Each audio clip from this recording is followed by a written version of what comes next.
Este audiobook foi produzido nos estúdios dos Comunicadores Sem Fronteiras. Transformando a irritação em pérola. Autor, Pastor Márcio Valadão. Uma publicação da Igreja Batista da Lagoinha. Edição, agosto de 2010. Introdução. A palavra de Deus é rica. Contém belezas como nem em nenhum outro livro. Ela é atemporal. E o mais extraordinário é que um mesmo texto bíblico pode ser lido inúmeras vezes, porém, a cada vez que o Espírito Santo nos dá uma mensagem diferente, os ensinamentos contidos na Palavra de Deus são inesgotáveis. E para confirmar tudo isso, leiamos o precioso texto de Mateus capítulo 13, versículo 45 e 46. O reino dos céus é também semelhante a um homem que negocia e procura boas pérolas e, tendo achado uma pérola de grande valor, vende tudo o que possui e a compra. Jesus usou essa pérola em apenas 2 versículos para comparar o seu reino, ele mesmo, o seu domínio e a sua glória. O Senhor me levou a estudar sobre pérolas e eu quero compartilhar com você, amado ouvinte, o que o Espírito dele ministrou ao meu coração, que ele vivifique esta palavra ao seu coração também. A riqueza da Nova Jerusalém. Vamos ler o texto de Apocalipse capítulo 21, a partir do verso 9. Então, veio um dos 7 anjos que tem as 7 taças cheias dos últimos 7 flagelos, e falou comigo, dizendo: Vem, mostrar-te-ei a noiva, a esposa do Cordeiro, e me transportou em espírito até uma grande e elevada montanha, e me mostrou a santa cidade, Jerusalém, que descia do céu, da parte de Deus, a qual tem a glória de Deus. O seu fulgor era semelhante a uma pedra preciosa, como pedra de jaspe cristalina.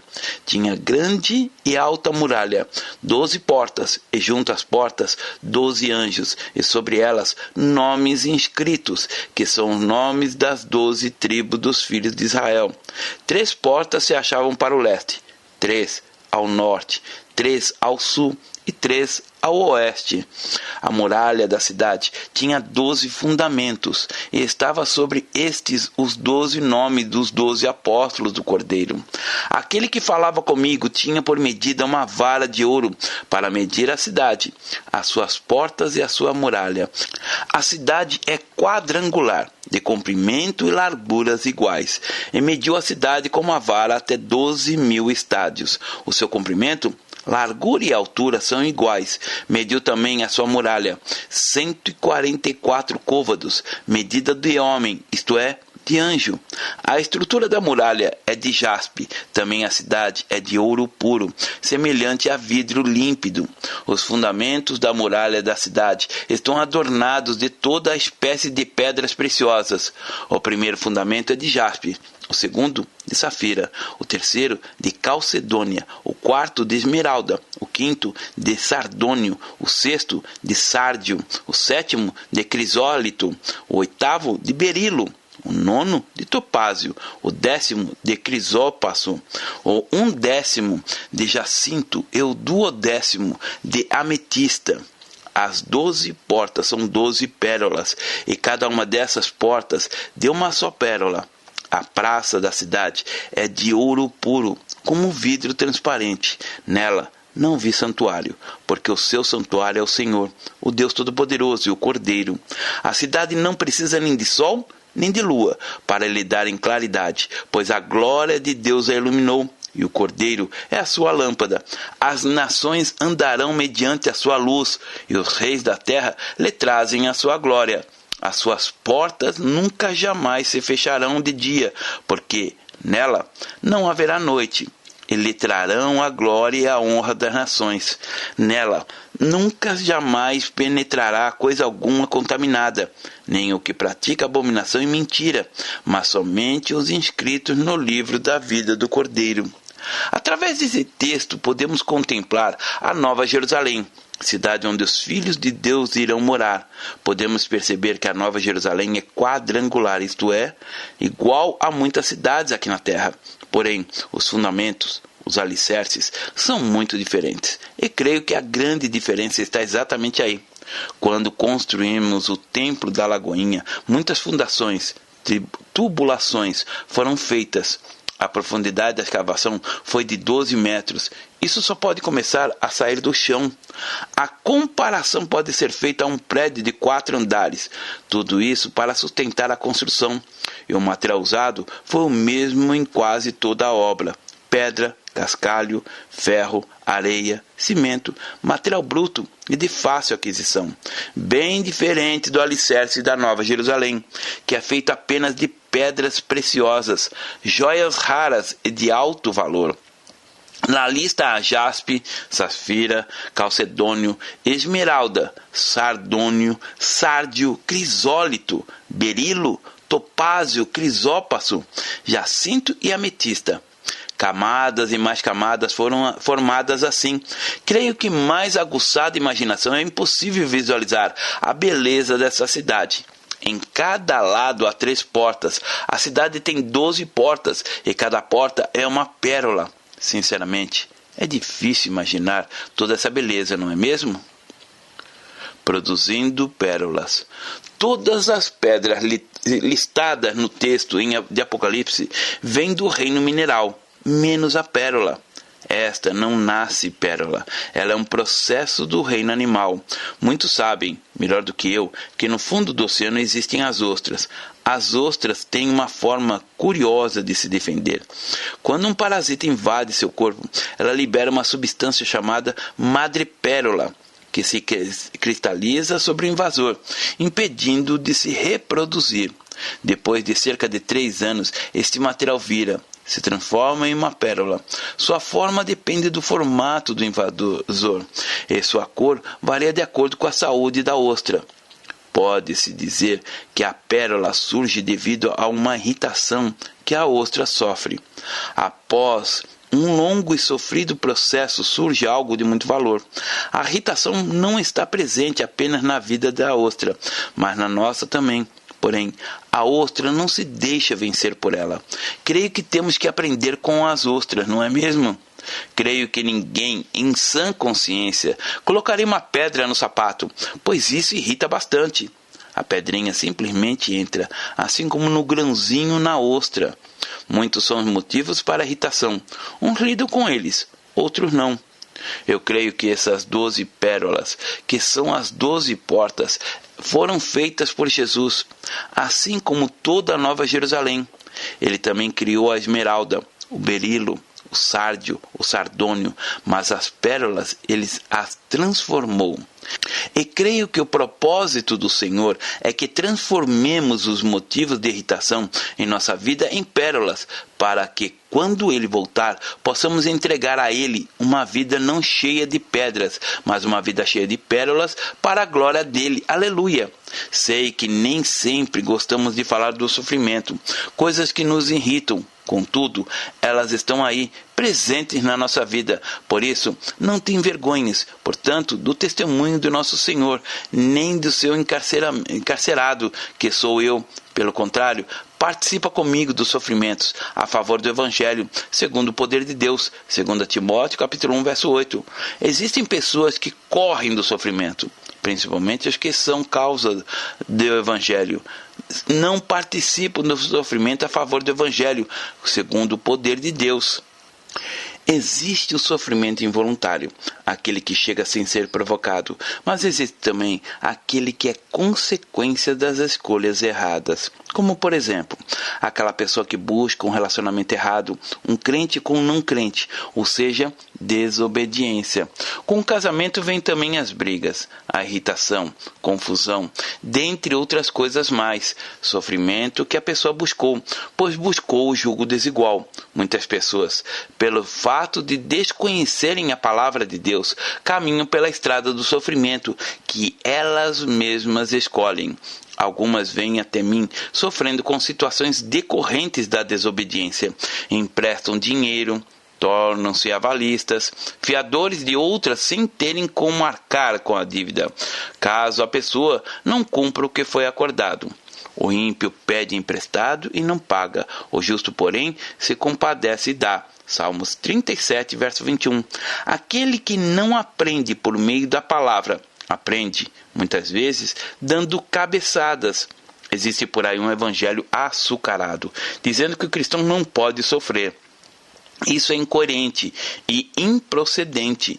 No capítulo 2, versículo 3 de 2 Timóteo, Paulo diz: participa dos meus sofrimentos como bom soldado de Cristo. Para se tornar um soldado é preciso ser treinado. E o treino pelo qual o soldado passa requer esforço, muito esforço. O soldado faz exercícios, se arrasta no chão, sobe morro, passa noites acordado, corre quilômetros. Enfim, não é nada fácil a vida de um soldado.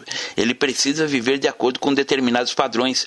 Veja o que está escrito em 1 Pedro, capítulo 4, versículos 12 e 13. Amados, não estranheis o fogo ardente que surge no meio de vós, destinado a provar-vos, como se alguma coisa extraordinária vos estivesse acontecendo. Pelo contrário, alegrai-vos na medida em que sois coparticipantes dos sofrimentos de Cristo, para que também, na revelação de sua glória, vos alegreis exultando. Aquelas pérolas da cidade surgiram assim, transformando a tentação. Bom mencionar pelo menos 12 motivos de irritação na vida de Jesus. E não estou afirmando que esses foram os únicos motivos. Por meio deles, veremos como Jesus os transformou em pérolas. Jesus é Deus, mas houve um instante em que ele se limitou a um corpo humano. Imagine a irritação de ter um corpo, de estar limitado. Em Hebreus capítulo 10, versículo 5 diz: por isso, ao entrar no mundo, diz: sacrifício e oferta não quisestes, antes um corpo me formaste. Versículo 9. Então acrescentou: eis aqui estou para fazer, ó Deus, a tua vontade. Remove o primeiro para estabelecer o segundo. Ou seja, o próprio Deus se limitou a ter forma humana, a ter corpo, a ter rim, pulmão, braço, a comer comida, a ter cabelo, a suar.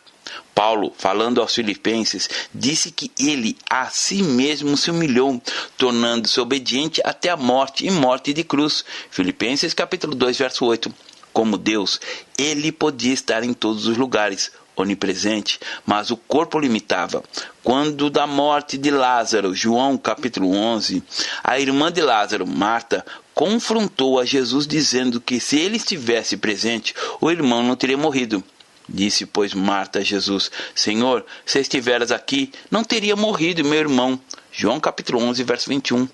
O corpo o limitava. As exigências de um corpo humano eram as mesmas no corpo de Jesus. A natureza humana, os impulsos básicos da vida, de autopreservação, de busca por alimento, de autopropagação, de posse, de domínio, de adoração, enfim, todos os sentimentos básicos, ele os tinha.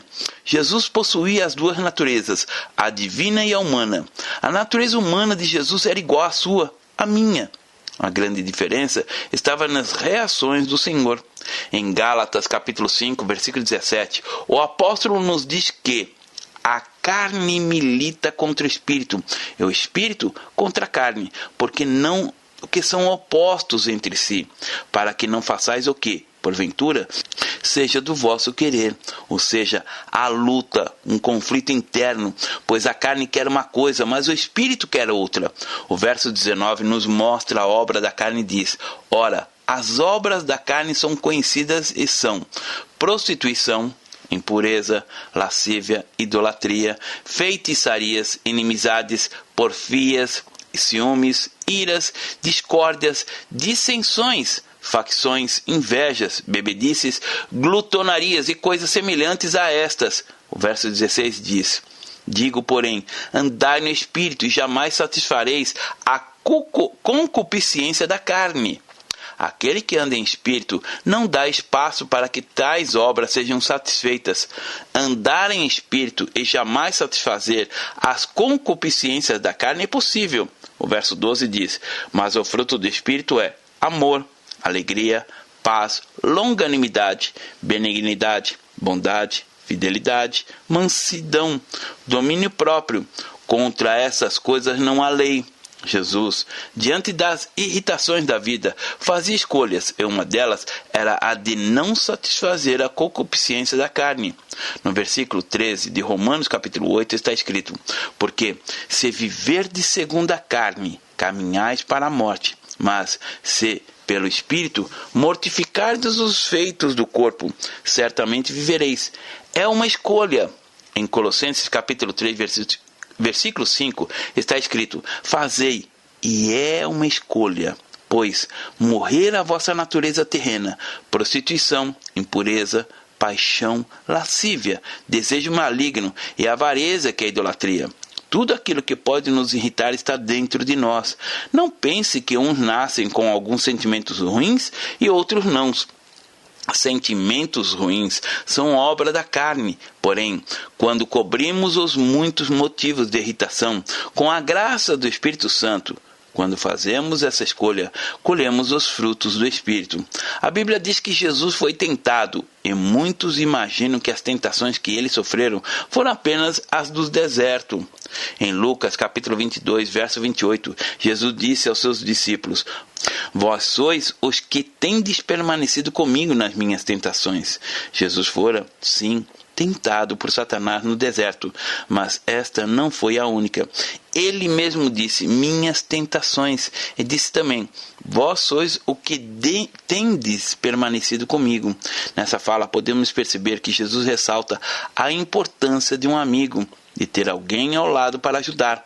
Muitas vezes precisamos de ajuda, irmãos que estejam conosco quando surgirem as tentações. Conta-se que 3 amigos se reuniram para compartilhar sobre as tentações que cada um enfrentava. Então eles resolveram fazer isso por meio de uma pescaria. O primeiro disse que era muito tentado na área financeira, que aproveitava a ausência do patrão para furtar. O segundo disse que a tentação dele era na área sexual, que não podia ver mulher. Os 2 compartilharam, mas o terceiro apenas ouvia. Logo perguntaram para ele: e você? Qual a sua tentação? Mulher ou dinheiro? Ele relutou muito em dizer e respondeu: a maior tentação que enfrenta não é nenhuma das duas. Não é dinheiro nem mulher. A minha tentação está na língua. Agora, por exemplo, sinto um grande desejo de contar tudo o que acabei de ouvir de vocês. Creio que ao compartilhar isso, os amigos puderam orar com e por esse irmão. Tentação. O Senhor disse: vós sois os que tendes permanecido comigo nas minhas tentações. Precisamos ter gente forte ao nosso lado, gente preciosa, disposta a ouvir, orar, aconselhar e exortar quando necessário. Precisamos ter irmãos aprovados na fé, testemunhas, pessoas que possam nos ajudar a qualquer dia e horário. Não é pecado ser tentado. O problema está em cair na tentação. Por isso que quando Jesus nos ensinou a orar, ele disse: não nos deixe cair em tentação, mas livra-nos do mal. Mateus capítulo 6, verso 13. Jesus, explicando a Pedro em Lucas capítulo 22, verso 32, não disse que havia orado para que Pedro não fosse tentado, para que Satanás não o tentasse, mas disse que orara para que Pedro não desfalecesse na fé, para que não entregasse os pontos, para que não cedesse. Não há como tirar a tentação, é preciso vencê-la. Digamos que isso funcione como ensinar uma criança a atravessar a rua. Ela só vai aprender se tiver trânsito, tráfego, e não na hora que a avenida estiver vazia. O céu pode passar, tudo desmoronar, mas a palavra de Deus permanece. E veja que esta poderosa palavra nos fala em 1 Coríntios capítulo 10, versículo 13. Não vos sobreveio tentação que não fosse humana, mas Deus é fiel e não permitirá que sejais tentados além das vossas forças. Pelo contrário, juntamente com a tentação, vos proverá livramento, de sorte que a possais suportar. Ou seja, Deus é fiel. Ele não vai permitir que você seja tentado além das suas forças. Deus conhece a minha capacidade de vencer tentações, como Ele conhece a sua. A minha capacidade pode ser de 2 quilos e a sua pode ser de 3. A minha capacidade pode ser de 10 quilos, como a sua pode ser de 100 gramas. Deus tudo sabe, tudo sob controle. Deus não permite de forma alguma que sejamos tentados além das nossas forças. Por isso que pecar é uma escolha. E quanto mais caminhemos com Ele, mais maduros na fé nos tornamos e fazemos as escolhas que agradam a Deus. A Bíblia também nos ensina a fugir da tentação. Sabe o que é fugir? É deixar para trás. Se você tem problema com alcoolismo, tire toda a bebida da sua casa. Nada de fazer um barzinho como decoração ou para agradar as visitas. Entenda que a bebida alcoólica não deve fazer parte da sua vida nem do outro. O que não queremos para nós, não podemos querer para os outros. Tire os olhos de tudo aquilo que pode fazê-lo pecar, cair.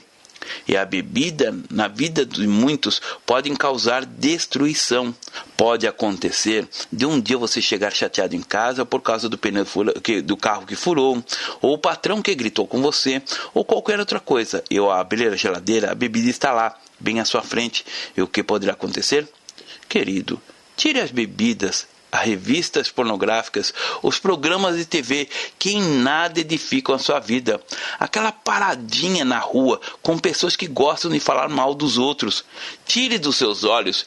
Isso você pode e deve fazer. Jesus foi radical. Em Mateus capítulo 5, verso 29, ele disse: se o teu olho te faz tropeçar, arranca-o e lança-o fora de ti. Pois te convém que se perca um dos teus membros, e não seja todo o teu corpo lançado no inferno. E, se a tua mão direita te faz tropeçar, corta e lança-a de ti. Pois te convém que se perca um dos teus membros, e não vá todo o teu corpo para o inferno. É preciso entender que Jesus não está mandando ninguém mutilar o próprio corpo, mas destruir aquilo que nos faz pecar. Se o dinheiro for o problema, comece a doar. Compre Bíblias e distribua. Presenteie aqueles que trabalham com você, parentes, amigos. Você verá a alegria estampada nos olhos deles. E com isso também ficará feliz e verá o quanto vale a pena ser generoso e livre de ganância. Vimos, então, que Jesus foi tentado, porém nunca cedeu. Por isso, a graça do Espírito foi transformando aquilo que era motivo de irritação nas portas da cidade que um dia eu e você iremos passar. E quando passaremos, creio que diremos: Jesus, que porta tão linda! Sei que ela existe porque o Senhor escolheu não pecar. Senhor, toma essas pérolas. Eu também escolhi não pecar. Eu deposito aos teus pés. Transformando a irritação. O ministério de Jesus houve também muito desentendimento, e desentendimento é irritação. Como Jesus lidava com o desentendimento, vejamos o que revela um dos diálogos entre Jesus e Pedro. Indo Jesus para os lados de Cesareia de Filipe, perguntou aos seus discípulos: que dizem o povo ser o Filho do Homem? E eles responderam: uns dizem João Batista, outros Elias, e outros Jeremias, ou algum dos profetas. Mas vós, continuou ele, que dizeis que eu sou? Respondendo Simão Pedro, disse: tu és o Cristo, o Filho do Deus vivo. Então Jesus lhe afirmou: bem-aventurado és, Simão Barjonas, porque não foi a carne e o sangue que te revelaram, mas meu Pai que está nos céus. Mateus capítulo 16, verso 13 a 17.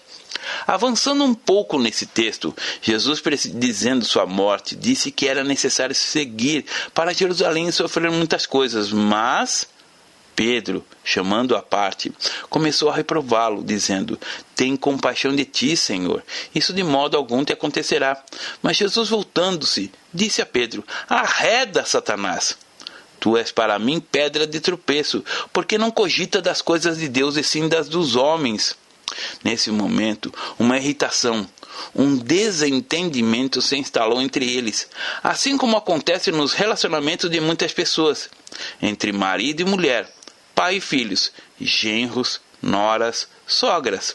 Existem casamentos que se desfazem por motivos os mais absurdos, como por exemplo, a maneira de uma das partes espremer a creme dental, usar sabonete, entre outras coisas. Desentendimentos. Quando não se escolhe transformar o grãozinho de areia em uma pérola, se escolhe não exalar da vida a graça da misericórdia, do perdão, da unção do Espírito Santo. O grãozinho de areia irrita, perturba, destrói. Jesus enfrentou de uma forma tremenda o legalismo e para ele o legalismo era motivo de irritação. Certa vez um grupo de religiosos se reuniu na tentativa de constranger Jesus, assim como acontece conosco nos nossos dias. O que estava em discussão era a cura no sábado.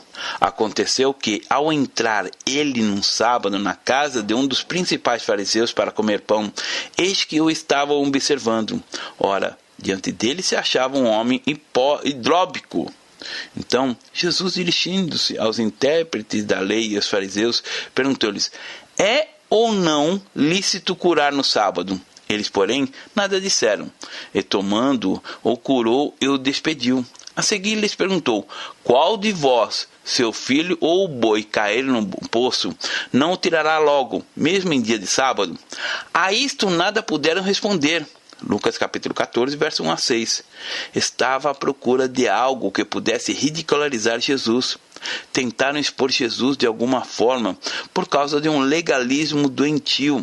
O outro relato que temos está em João capítulo 8, a partir do verso 4, que relata o adultério de uma mulher. Levaram até o Senhor uma mulher que estava vivendo uma vida de prostituição. Arrancaram-na e a colocaram diante de Jesus para que ele a condenasse. Disseram a Jesus: Mestre, essa mulher foi apanhada em flagrante adultério. E na lei nos mandou Moisés que tais mulheres sejam apedrejadas. Tu, pois, o que dizes? Jesus se levantou e lhe disse: aquele que dentre vós estiver sem pecado, seja o primeiro que lhe atire pedra. Acusados pela própria consciência, foram se retirando um por um, começar pelos mais velhos até os últimos, ficando só Jesus e a mulher no meio que estava. João capítulo 8, verso 4, 7 e 9. Jesus jamais quebrou alguma lei, ele cumpriu todas elas, transformando a difamação. Mas, se vós soubesses o que significa misericórdia quer e não holocaustos, não tereis condenado os inocentes. Mateus capítulo 12, verso 7. Na época de Jesus, as pessoas faziam sacrifícios, holocaustos, de todas as maneiras. Matavam bichos e derramavam sangue do animal. Contudo, faltava a essência, a misericórdia. Misericórdia que Jesus teve com a mulher que seria apedrejada.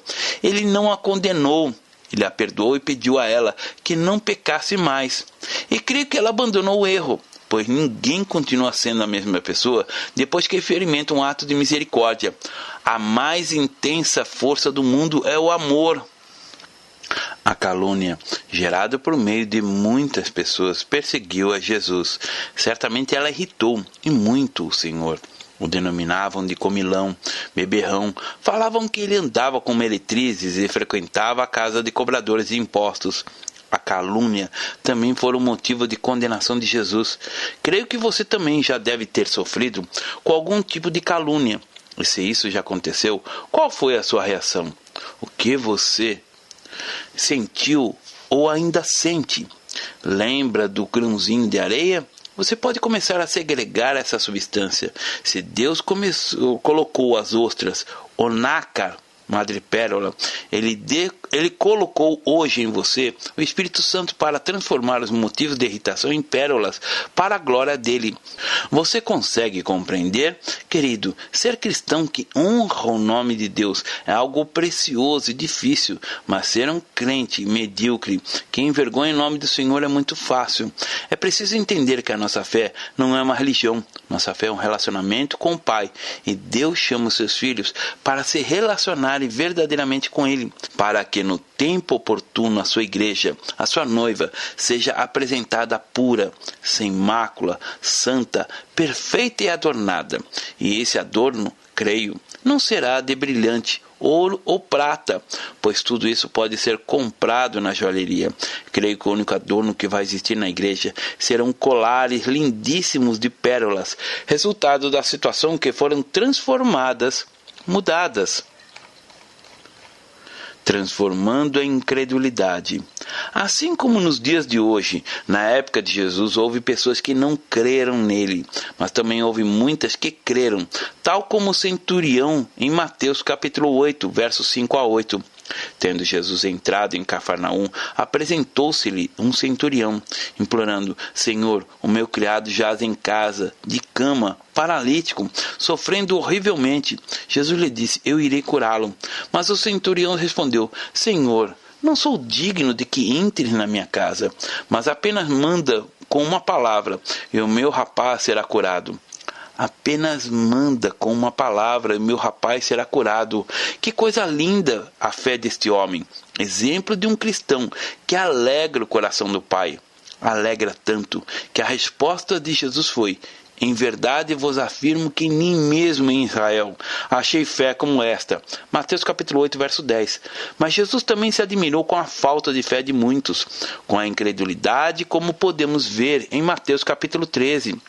A partir do verso 53, esse texto nos mostra que Jesus foi rejeitado pelos seus em Nazaré.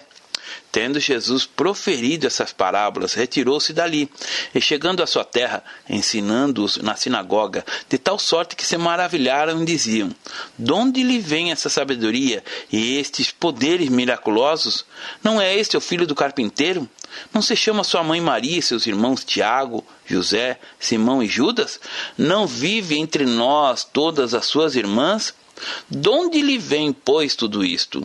Escandalizaram-se nele. Jesus, porém, lhe disse: não há profeta sem honra, senão na sua própria terra e na sua casa.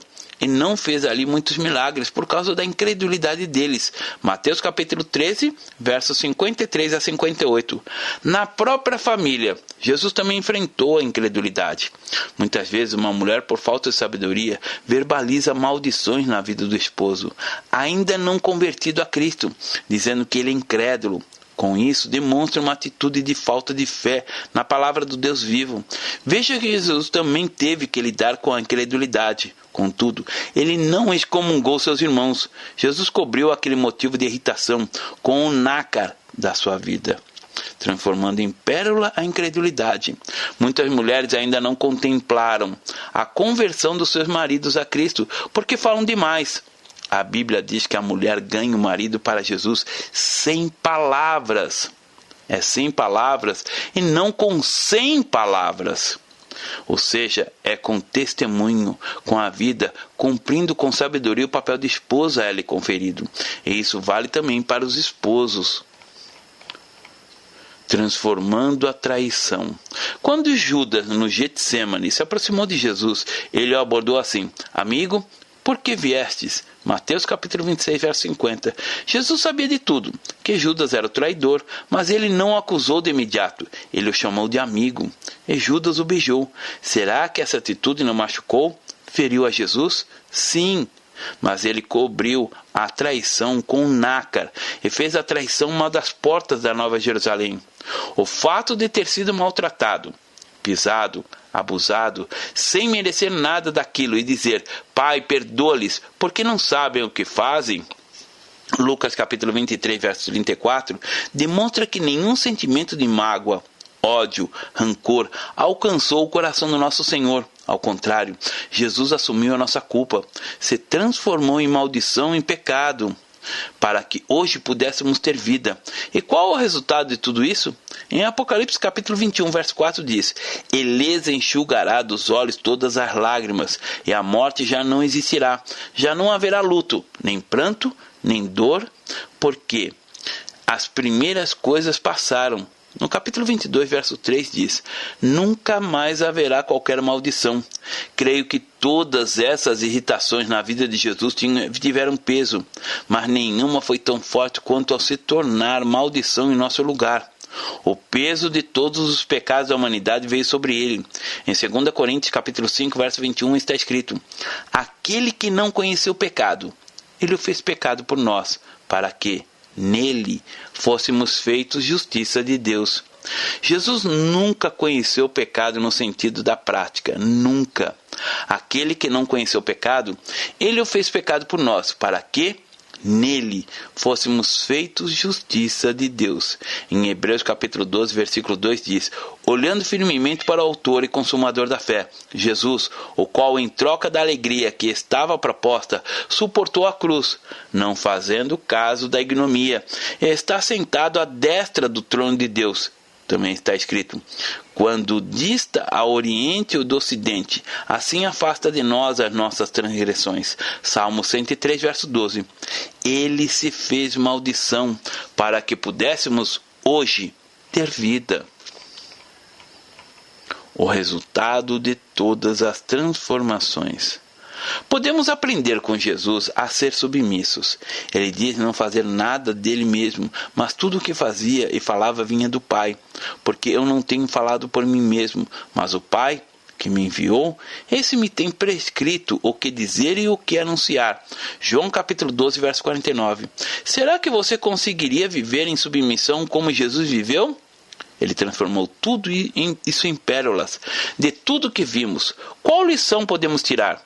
Jesus cobriu a tentação, irritação, difamação, incredulidade e traição com um nácar divino, transformando tudo em portas, as 12 pérolas da Nova Jerusalém. O Senhor disse: porque eu vos dei o exemplo, para que, como eu vos fiz, façais vós também. João capítulo 13, verso 15. Temos o Senhor Jesus como exemplo a ser seguido. O propósito dele é que tenhamos uma vida bonita, para que possamos apresentar-lhes as pérolas. Viva de modo que Ele quer que você viva. É verdade que algumas vezes conseguimos tirar a pedrinha do nosso sapato, assim como 90% das outras conseguem tirar o grãozinho de areia de dentro delas. Contudo, somente 10% transforma o grão de areia em uma pérola. Então, que estejamos no grupo dos 10%, transformando os grãos de areias em pérolas. O reino dos céus é semelhante a um que negocia e procura boas pérolas, e tendo achado uma boa pérola de grande valor, vende tudo o que possui e a compra. Mateus capítulo 13, verso 45. Você é uma pérola de Jesus. Viva para a glória dele. Deus abençoe. Pastor Márcio Valadão. Jesus te ama e quer você. Primeiro passo: Deus o ama e tem um plano maravilhoso para a sua vida, porque Deus amou o mundo de tal maneira que deu seu Filho unigênito para todo aquele que nele crê não pereça, mas tenha vida eterna. João capítulo 3, verso 16. Segundo passo: o homem é pecador e está separado de Deus, pois todos pecaram e carecem da glória de Deus. Romanos capítulo 3, verso 23, parte B. Terceiro passo: Jesus é a resposta de Deus para o conflito do homem. Respondeu-lhe Jesus: eu sou o caminho e a verdade e a vida. Ninguém vem ao Pai senão por mim. João capítulo 14, verso 6. Quarto passo: é preciso receber a Jesus em nosso coração. Mas a todos quanto receberam, deu-lhes o poder de serem feitos filhos de Deus, a saber, aos que crerem em seu nome. João capítulo 1, verso 12, parte A. Se com tua boca confessares Jesus como Senhor e, em teu coração, credes que Deus o ressuscitou dentre os mortos, será salvo. Porque com o coração se crê para a justiça e com a boca se confessa a respeito da salvação. Romanos capítulo 10, verso 9 e 10. Quinto passo: você gostaria de receber a Cristo em seu coração? Faça essa oração de decisão em voz alta. Senhor Jesus, eu preciso de Ti. Confesso-te o meu pecado de estar longe dos Teus caminhos. Abra a porta do meu coração e Te recebo como meu único Salvador e Senhor. Te agradeço porque me aceita assim como eu sou e perdoa o meu pecado. Eu desejo estar sempre dentro dos Teus planos para a minha vida. Amém? Sexto passo: procure uma igreja evangélica próxima à sua casa. Nós estamos reunidos na Igreja Batista da Lagoinha, Rua Manuel Macedo, 360, bairro São Cristóvão, Belo Horizonte, Minas Gerais. Nossa igreja está pronta para lhe acompanhar nesse momento tão importante da sua vida. Nossos principais cultos são realizados aos domingos. Ficaremos felizes com sua visita. Uma publicação da Igreja Batista da Lagoinha, Gerência de Comunicação, www.lagoinha.com.